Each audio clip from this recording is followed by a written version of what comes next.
Hello students, how are you? I hope all of you are fine.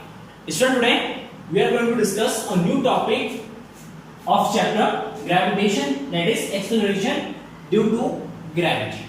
Acceleration due to gravity. Acceleration due to gravity means क्या होता है? Acceleration due to gravity, it is represented by g and we know that value of g is equal to 9.8 meter per second square. What is means of acceleration due to gravity? It means let us suppose कि ये हमारा अर्थ है, this is earth and mass of earth is equal to capital M E, and let us suppose the radius, it is the center, and radius of earth is R E. Radius of earth is R E. Let us suppose, assume कर लेते हैं कि ये है, तो अर्थ का अपना gravity है एंड अर्थ का जब अपना ग्रेविटी है तो इसके अंडर अगर कोई भी बॉडी की सर्टेन हाइट h से जिसका मास m है, अगर इसको फ्री फॉल करते हैं तो इट मींस अर्थ जो है इस मास पे एक फोर्स अप्लाई करता है.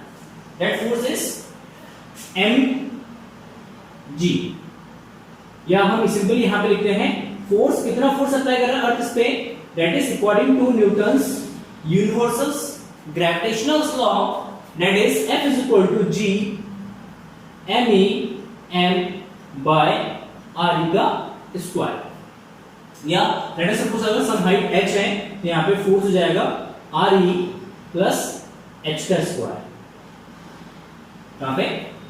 तो इस फोर्स से ये अर्थ जो है इस बॉडी को या इस ऑब्जेक्ट को अपनी तरफ अट्रैक्ट करता है. ठीक है, तो ये जो बॉडी है ये ग्रेविटेशनल फोर्स के अंदर मूव कर रहा है, क्योंकि ग्रेविटी उसको क्या कर रहा है? नीचे खींच रहा है. एंड जब ग्रेविटी उसको नीचे खींच रहा है, फोर्स ऑफ अट्रैक्शन लग रहा है यहाँ पे, तो इसका मतलब इस ब्लॉक पे, इस बॉडी पे एक फोर्स अप्लाई हो रहा है. एंड अगर हम रिकॉल करें न्यूटन्स के सेकंड लॉ को, अगर न्यूटन्स के सेकंड लॉ को रिकॉल करते हैं तो according to Newton second law कि अगर किसी बॉडी पे फोर्स अप्लाई होता है तो उस फोर्स के कारण इस पे एक एक्सेलरेशन क्रिएट होता है. क्या क्रिएट होता है? एक एक्सेलरेशन क्रिएट होता है. तो इसका मतलब इस फोर्स के कारण इसमें एक एक्सेलरेशन क्रिएट होगा और force F is equal to आपका हो जाएगा ma k पर. तो इट मींस यहां पे a जो है क्या है? एक एक्सेलरेशन है. लेकिन अगर इस केस में अगर हम बात करेंगे तो इस केस में ये जो फोर्स है ये क्या है? फोर्स ऑफ अट्रैक्शन या फोर्स ऑफ ग्रेविटी है. ग्रेविटी इस पे फोर्स अप्लाई कर रहा है और इस पे फोर्स अप्लाई कर रहा है. तो यहाँ पे ये जो एक्सेलरेशन होगा, ये एक्सेलरेशन किसके कारण प्रोड्यूस हो रहा है? फोर्स ऑफ अट्रैक्शन के कारण या ग्रेविटेशनल फोर्स के कारण ये एक्सेलरेशन यहाँ पे प्रोड्यूस होगा. So this acceleration is represented by g. तो यहाँ पे a को रिप्रेजेंट करते हैं g से and g is called as acceleration due to gravity, क्योंकि ये ग्रेविटेशनल फोर्स के कारण एक्सेलरेशन प्रोड्यूस हो रहा है. तो इसको डिफाइन करेंगे. Very simple definition, a acceleration produced in a freely falling body under the gravitational pull of the earth is called acceleration due to gravity. Again, a acceleration produced in a freely falling body under the gravitational pull of the earth is called acceleration due to gravity. मतलब gravitational pull के कारण किसी body में जो acceleration produce हो रहा है, that acceleration is called acceleration due to gravity and it is represented by g and value of g is equal to we know that 9.8 metre per second square. So now what is expression for g? g का expression क्या होगा? Expression of g at the surface of the earth. कहां पे निकालते हैं? at the surface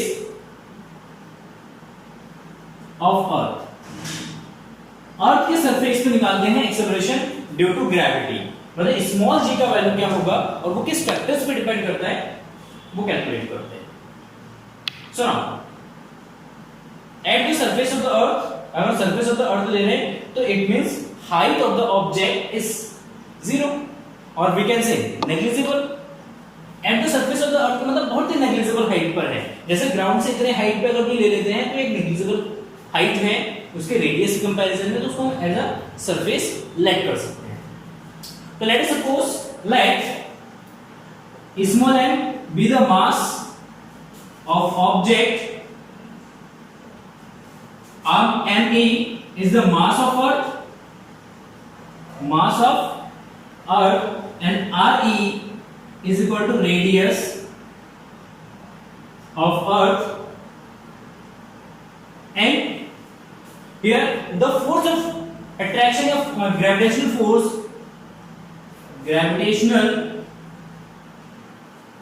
force between the object and between the object and earth at the surface, मतलब surface पे रखा हो. लेट अस सपोज इस ऑब्जेक्ट को, ये जो हाइट है, ये जो h हाइट है, इस h हाइट को हम नेग्लिजिबल लेते हैं. r is less than re.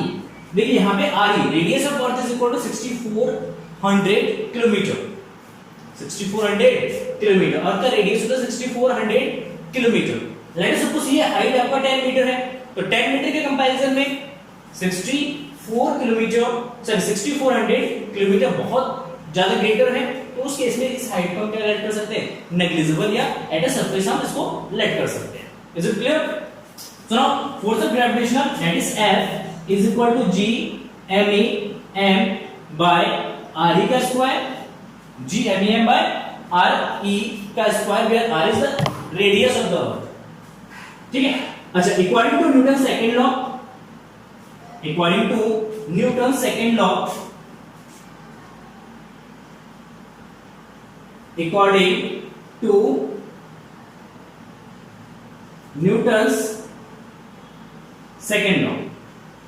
अगर हम यहां पे न्यूटन के सेकंड लॉ को रिकॉल करते हैं, this force will be produce और एक्सेलरेशन इन दिस बॉडी. ठीक है. तो ये क्या करेगा, यही फोर्स जो है इस बॉडी में एक्सेलरेशन प्रोड्यूस करेगा, and that acceleration is given by F is equal to mg. F is equal to mg. G is the acceleration due to gravity and m is the mass of the object, and force का value यहां पे substitute कर देंगे, that is G me m by re का square is equal to mg, m से m cancel, then G is equal to G me by re का square. क्या जाएगा, G me by re का square. G is a gravitational constant, m is the mass of the earth and re is the radius of the earth.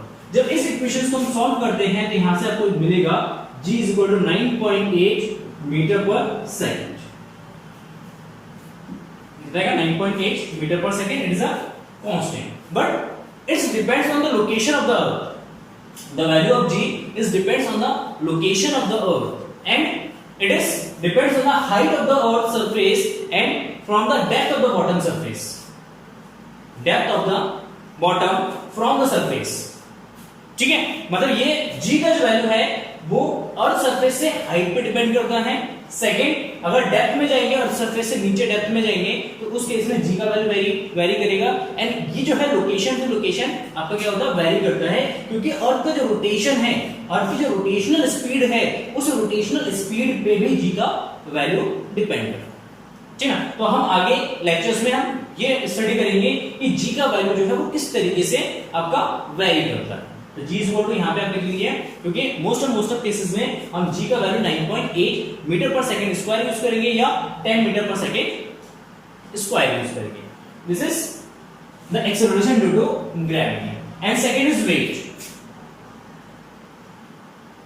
Wait simple सा concept है. Weight means basically it is a force of gravity and force of gravitation. Weight means force of attraction towards the earth. Towards the earth. मतलब अर्थ की तरफ जो attraction force हम feel करते हैं, उस अट्रैक्शन फोर्स को हम क्या कहते हैं, वेट कहते हैं. And weight is equal to W is equal to mg newton. Weight is equal to कितना है इसका, mg न्यूटन. मतलब किसी बॉडी को और किसी फोर्स ऑफ ग्रेविटी से उसको अट्रैक्ट कर रहा है, that force of gravity is called the weight of the object. तो यहां पे weight and mass are different quantity. Weight अलग चीज है, मास अलग चीज है।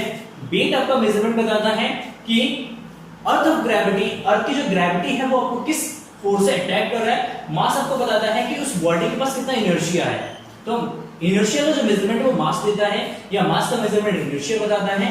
ठीक है, सिमिलरली या सिंपली वेट जो है वो आपका क्या मेजर करता है, फोर्स ऑफ ग्रेविटी या force of attraction towards the earth.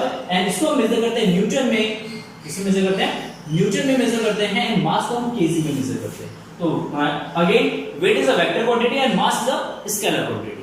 क्योंकि वेक्टर वेट जो है फोर्स है, फोर्स वेक्टर क्वांटिटी होता है, मास हमारा क्या है, स्केलर क्वांटिटी है। This is the difference between mass and weight. I hope clear हो गया होगा आपको ये चीज। चलिए नेक्स्ट देखते हैं एक दो न्यूमेरिकल्स। एंड नेक्स्ट कल के लेक्चर्स में हम डिस्कस करेंगे, कल के लेक्चर्स में हम डिस्कस करेंगे variation of G according to height and depth.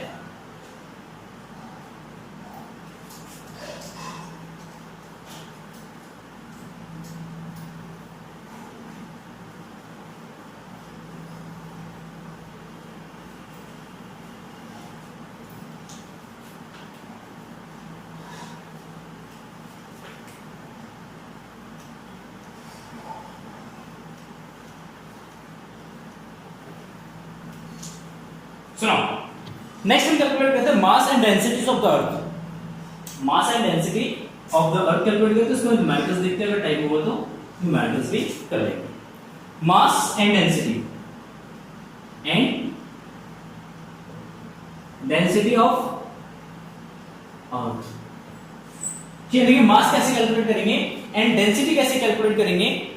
ठीक है, सुनो, late us suppose mass of the earth is me, mass of earth that is equal to me। ठीक है, radius of earth re is equal to 6400 kilometer, that is 6.4 into 10 to the power 6 meter। And we know that acceleration due to gravity g is equal to 9.8 meter per second square, and value of g gravitational constant g is equal to, we know that 6.67 into 10 to the power minus 11 newton meter square per kg square. This is the value of capital G. Then we know that acceleration due to gravity small g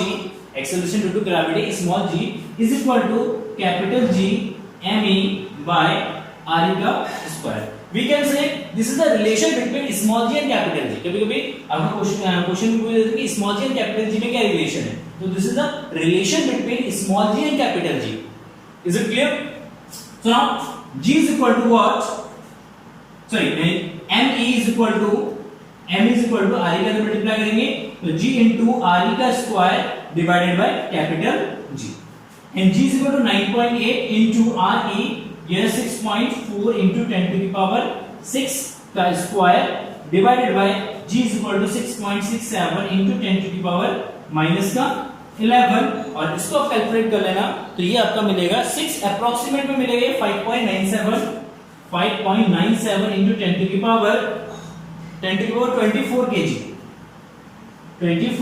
और we can write your approximation 6 into 10 to the power 24 kg। ठीक, calculations कर लेना, approximation ही आपका answer है। मतलब हमारे जो अर्थ है, इस अर्थ का जो मास है, अर्थ का जो मास है वो आपका अप्रोक्सीमेट में है 6 into 10 to the power 24 kg, इतना ज्यादा इसका मास है अर्थ का। ठीक है, चलिए नेक्स्ट कैलकुलेट करते हैं डेंसिटी। देखिए डेंसिटी सिंपली कैलकुलेट हो जाएगा। फर्स्ट ऑफ ऑल वॉल्यूम देखते हैं आपका, volume V is equal to 4/3 pi re का क्यूब, 4/3 pi re का cube. This is the volume of the earth. So density rho is equal to what? That is mass per volume, m upon v, mass per unit volume is called density. So density rho is equal to m upon v, and we know that m is me, mass of earth me, and we know that m is equal to g re square upon capital G. So now we write here g into re का square by capital G by v रखेंगे value यहाँ पे 4/3 पाई re का cube, 4/3 पाई re का cube. देखिए re square से re का cube divide करेंगे तो यहाँ पे आपको बचेगा re, 3 ऊपर चला जाएगा तो 3g by 4 pi capital G re. According to this formula we can calculate the density of the earth, and जब इसको कैलकुलेट करेंगे हम क्या करेंगे, कैलकुलेट करेंगे तो ये आपका आएगा करीब, देखिए वैल्यू रख देते हैं यहाँ पे 3 into 9.8 divided by 4 into 3.14 into G 6.67 into 10 to the power minus 11 into RE, radius of earth is equal to 6.4 into 10 to the power 6, 10 to the power 6। जब इसको कैलकुलेट करेंगे, कैलकुलेट कर लेना पूरा कैलकुलेशंस कैलकुलेटर से, और इसको जब हम कैलकुलेट करेंगे तो आएगा आपका करीब 5497 kg पर मीटर क्यूब। तो इसको अप्रोक्सीमेशन में हम लिख सकते हैं 5500 kg per metre cube. This is the density of the earth, ठीक है। अर्थ का जो डेंसिटी है वो आपको इतना जाएगा, average density, this is called average density, मतलब जो हमारा अर्थ है इस अर्थ का एवरेज जो डेंसिटी है, ऑन एन एवरेज डेंसिटी आपको जाएगा 5500 kg पर मीटर क्यूब, मतलब 1 मीटर क्यूब का जो वेट होगा, जैसे लेट अस सपोज इसको इस तरीके से समझ सकते हैं कि अगर एक अर्थ में एक गड्ढा खोदते हैं हम जिसका वॉल्यूम है 1 मीटर क्यूब, मतलब 1/1 का एक क्यूब अगर खोदे और इसमें से मिट्टी निकाले और उस मिट्टी को अगर हम क्या करते हैं, वेट करते हैं, उसको मेजर करते हैं, तो अप्रोक्सीमेशन में आपका 5500 kg आ जाएगा, ठीक है। तो this is called density of the earth. Is it clear? तो आई होप ये लेक्चर आपको समझ में आ गया होगा, एंड अगर ये वीडियो पसंद है तो प्लीज वीडियो लाइक कर देना, ठीक है ना। एंड चैनल को अभी सब्सक्राइब नहीं किया तो प्लीज चैनल को सब्सक्राइब करके नोटिफिकेशन को जरूर दबा देना ताकि आपको नोटिफिकेशंस जो है तुरंत मिल सके। चलिए फिर मिलते हैं ऐसे ही एक इंटरेस्टिंग वीडियो के साथ, तब तक के लिए आप इसको स्टडी कीजिए, कोई भी डाउट हो तो आप कमेंट सेक्शन में तुरंत लिख दीजिए। Thank you, bye bye.